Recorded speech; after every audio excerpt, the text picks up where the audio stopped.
Ouais, ça fait la première fois que je me confie comme ça, en reliant le côté professionnel et personnel avec l'histoire que j'ai vécue, tout ça, c'est clair.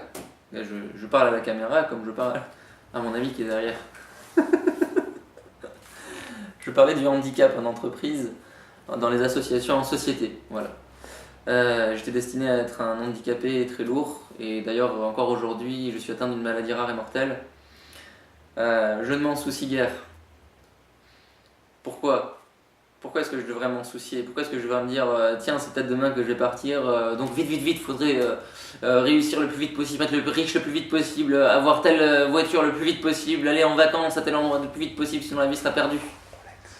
Relax un peu. Prends ton temps. Vis ce qu'il y a à vivre. Peut-être que c'est dans les choses où on va le moins vite qu'il se passe le plus de choses. Allez, action maintenant. Vous êtes une entreprise, vous voulez embaucher une personne qui est en situation de handicap. Par quoi est-ce que vous êtes motivé? Par le gain fiscal qui est à la fin, ou économique on va dire, par l'image de l'entreprise. Allez, je suis une personne handicapée, je veux être embauché. C'est quoi mes motivations? Comment est-ce que je me présente? Est-ce que je dis oui, j'ai la reconnaissance travailleur handicapé, donc c'est un avantage pour l'entreprise en même temps? Ou alors j'ai un handicap, donc je peux être moins payé, c'est pas grave? C'est des vraies questions qui se posent en entreprise, que ce soit dans le secteur public ou dans le secteur privé. Je l'ai vu et je l'ai vécu de mes yeux.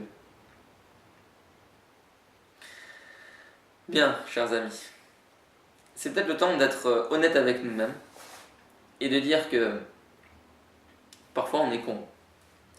On est con, on n'arrive pas à voir les choses en face, on n'arrive pas à les admettre. Et je vais vous montrer un avantage de travailler avec des personnes handicapées. Un avantage. Cet avantage, c'est que une personne valide, tous les jours, quand elle va voir cette personne handicapée, elle va se dire « Oh, mais c'est génial! Je ne suis pas le pire au monde !» Qu'est-ce que c'est cruel comme pensée, n'est-ce pas? Deuxième truc qui est cruel.